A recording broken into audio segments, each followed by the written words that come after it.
So I'm going to move to patterns and scripting. And here I will look at how to find specific patterns in a file, a little bit about regular expressions, and a little bit about how to write and run a script. And I'm going to look at grep and find mainly and briefly mention awk. And I'm also going to mention wildcards. Again, these things will be in for the first part here for grep and find. The exercises patterns directory will be good. And we're going to use that. I will again do clear and ls. We have these files here, these directories. And I'm going to use grep. And grep is a command to search for pattern within text files. And you can use grep, and then there are some options, and then the file you are looking at. And there are various options, and some commonly used ones are -i, ignore case. So you search for the string, whether it is upper or lower case or whatever. Or -o, only output the instance of the pattern, not the full line. And then you can use regular expressions, or do not output the line, just print a count of matching lines, prefix each output, and so on. And you can do -r for recursively again if you want to look at all files under a directory. If you don't give a directory, then it searches the working directory. And man grep will give you more options. So let's look at this file called feel.txt. And there is also new file.txt. And I will just quickly show you what is inside feel.txt. And that just contains a line that says this file contains the word word. So I'm going to do grep for word on the file feel.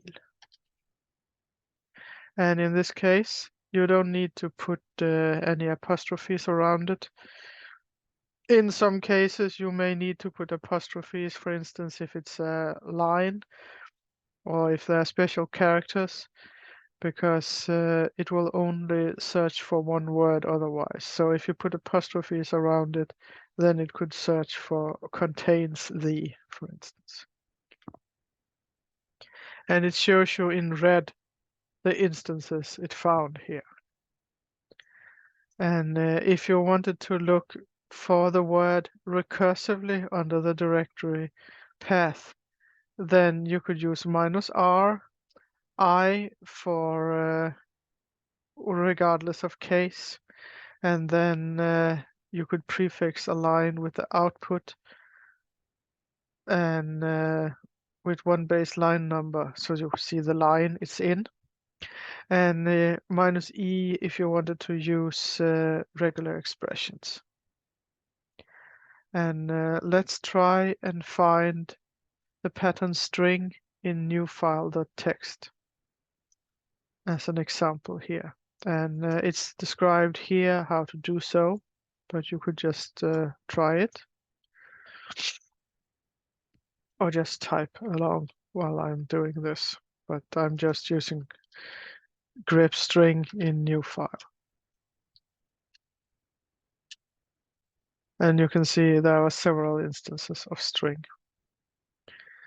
What happens then if I want to count how many instances are of it?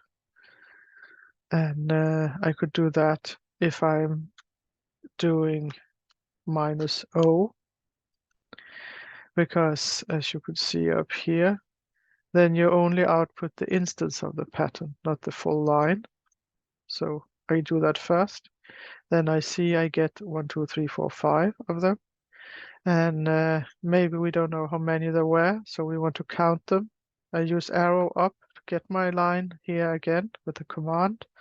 I then use a pipe, and then I do a word count of these lines. and I get 5. So this is one way where you could count the number of instances of a specific word or string of something inside of a file or in a directory. And you could, of course, also just output it to a file where if you did grep on it and then use this larger than and then redirect it to a file. And you can also concatenate to a file the same way as you have done earlier. But this is definitely something that I think you should test. So try run this thing here and see it yourself.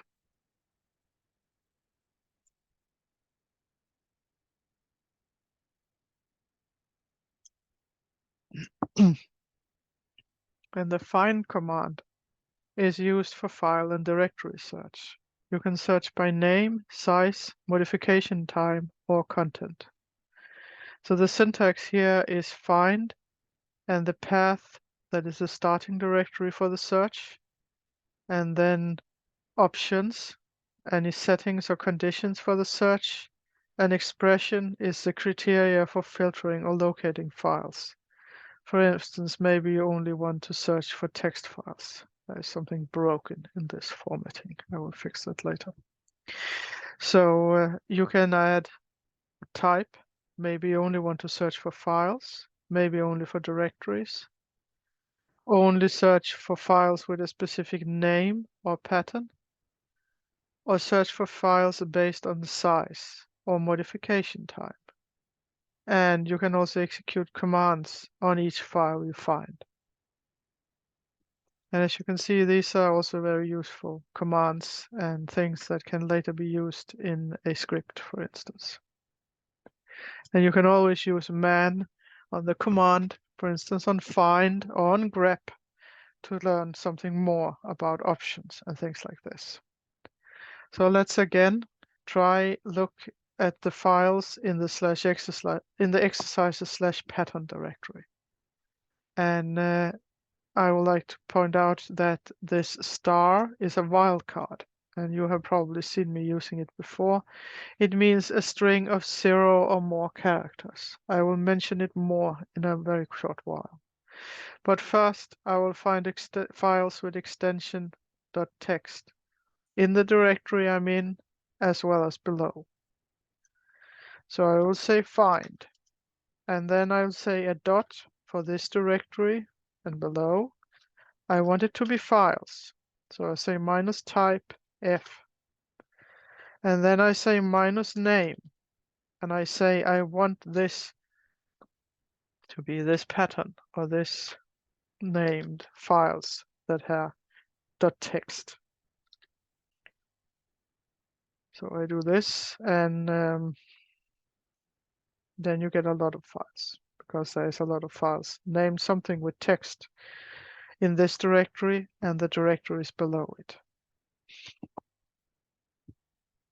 What if I'm standing in a different directory and want to check that one? So I could go out of this, I could go to the script directory, and then I could say I wanted to find the word files with the word file in their name in the directory expressions, exercises, patterns.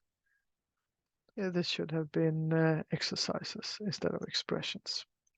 So I'm now going to say find, and I'm going to go up 1, and then it's in the patterns directory. I'm going to say I want to look at files, type file. I want it to be named something with file.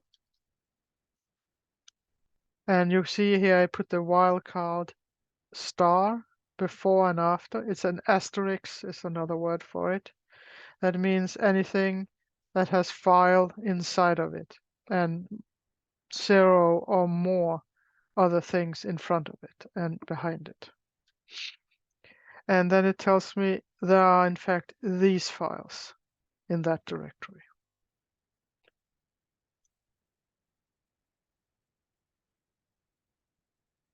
So that can be used in commands and scripts. There's a command called awk. It is a very powerful but somewhat more advanced command. It finds patterns in a file, and it can also do arithmetic and string operations. So you can use it to transform data files and to make formatted reports. I'm not going to talk about it very much here, but it's possible to scan files line by line, split each input line into fields, compare input lines and fields to a pattern, and perform actions on matched files or lines. There will be an intermediate bash course later in the spring, and there awk will be mentioned more. But you could, for instance, search for pattern snow in a file and print out the first column, or print column 3 and 4 from a file, my data, or something like this. So I can just try copy this here. I don't remember where I put the data file. I think it's in patterns. Just one moment.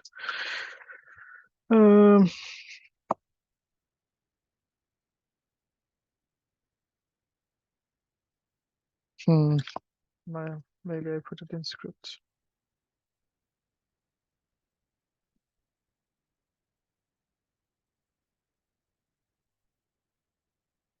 No.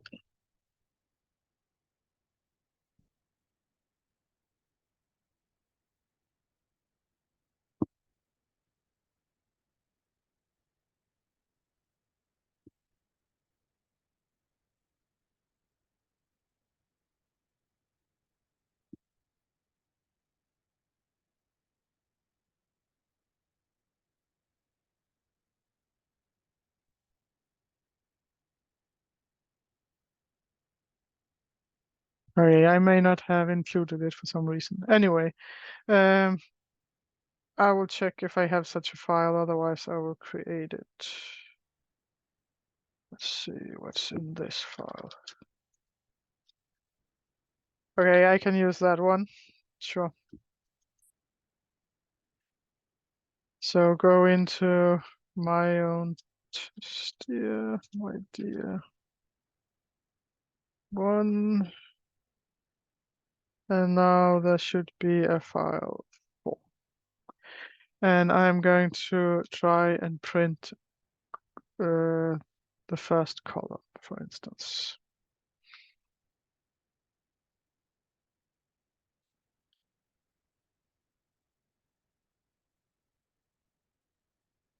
One of this file 4. And then it just prints what is in the first column. So you can also use this here. So let's go to wildcards. And wildcards, an example of that is, for instance, the star that we will use here, the asterisk, for 0 or 1 characters. And they're used for stand-ins for one or more character or number. And they are useful for finding patterns or when removing or listing all files of a certain type. They are also called globbing patterns or glob patterns. I didn't know that before, but because I always just called them wildcards. But it apparently relates to an old command that was called glob that did this. Anyway, some common wildcards is there's a question mark. It represents just a single character, but any character. Or the asterisk or the star can be 0 or more characters. And you can have a range. And you can have terms separated by commas where each term can be a wildcard or exact name. Or you can have hard parentheses and a exclamation mark inside that matches any character that is not listed between the hard parentheses. That is the logical not. And there is also an escape character that is used for subsequent special character, and I don't know if it threw that away. I think. Just one moment. I'm just checking something. Because that looks not correct.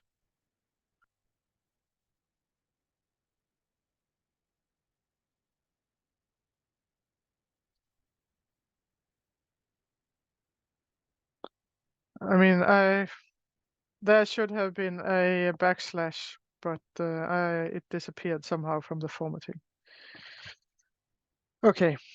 You may need quotation marks as well around some wildcards.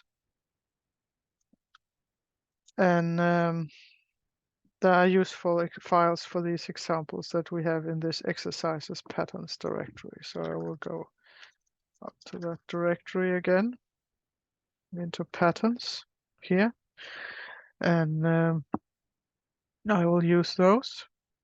And there are for some examples of wildcards here, and you could type along and try these. So you can see there are several files called something my file, and my file and question mark.txt will match all these files, and you can see that if you say ls and then my file question mark.txt, and it lists all of the files that has something after my file.txt. And R and a asterisk or star, and D matches red, anything starting with R ending in D, including RD, because it could also be 0 instances. And if you have these this range here, this matches rack, rick, or rock. And if you do this here, then it will match any 3-letter word that starts with an A and ends with an A and has all the characters that are between D and J.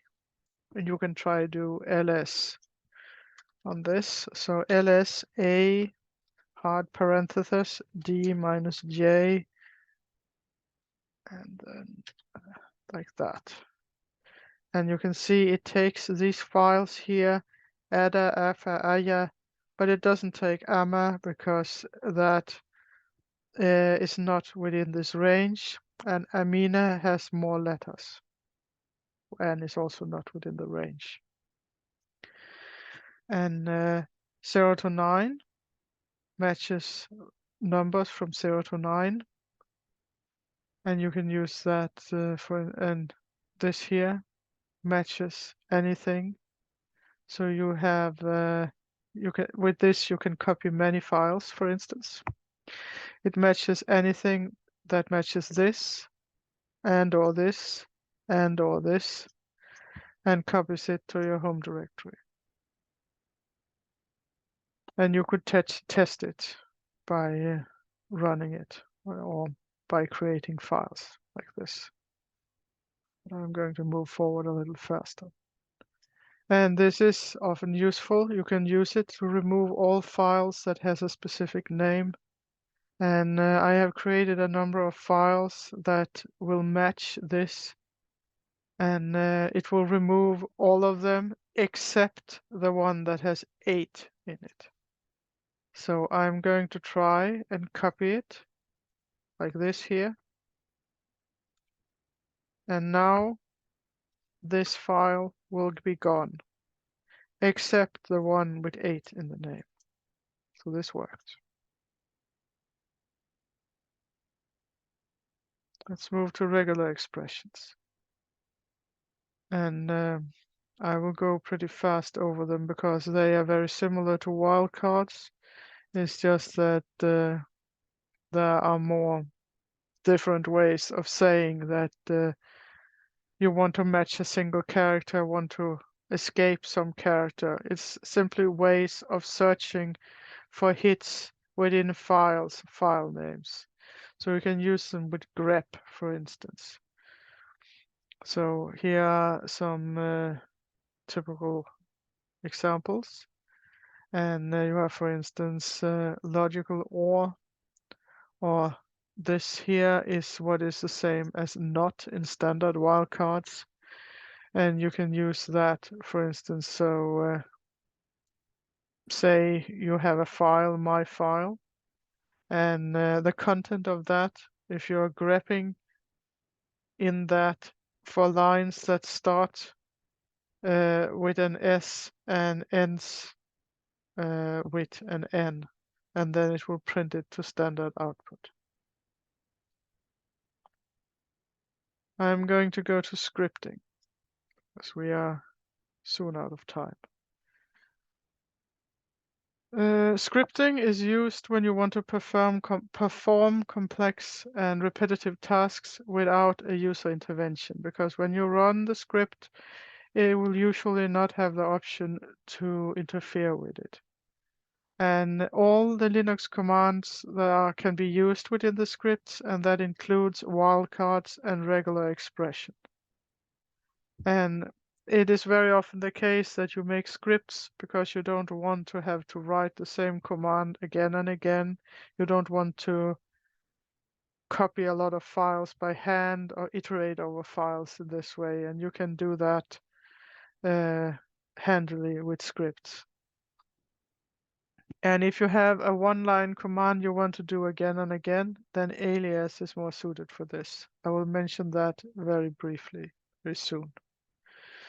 And in order to run these files, you can go to the directory exercises/scripts, and I'm going to do that. I'm now under scripts. I'm again typing clear in order to go up here and get a clean screen and start working on. There is in this directory script analysis.sh. It has this content, and it can be executed with /analysis.sh. Remember, you need to make sure it's executable first. Let's see if it is. In fact, it is, because I made it executable. But if not, you could do it with change mod, and you don't need to put the U actually for user, because you can just put +X, and then it will make it executable if it wasn't before for you. And you can see it's green because that is how the Linux, at least at some centers, shows it's an executable file. And you also need program.sh to be executable. So also set permissions on that with change mod +X and then program.sh. So the first line here, it tells the system it should be run in the bash shell. And again, that's because commands differ between shells. It actually runs the program /bin/bash before, so it makes sure that it is in that shell. And this here is called a shebang, and it just prefaces this. It's the first argument. It tells it to run this as the first argument. Then it does a grep for the string ABCD in the file dat, this file here. And then it redirects that content to the file_filtered dat, this file. It doesn't need to exist. It's just me that has it there because I run it as an example. But there afterwards, it runs the program.sh on the file filtered dat. This is, it takes it as input, and then it creates output that it redirects to the output.dat file. So the result of running this script analysis.sh should be a file output that has the output of this in it. So we could try that.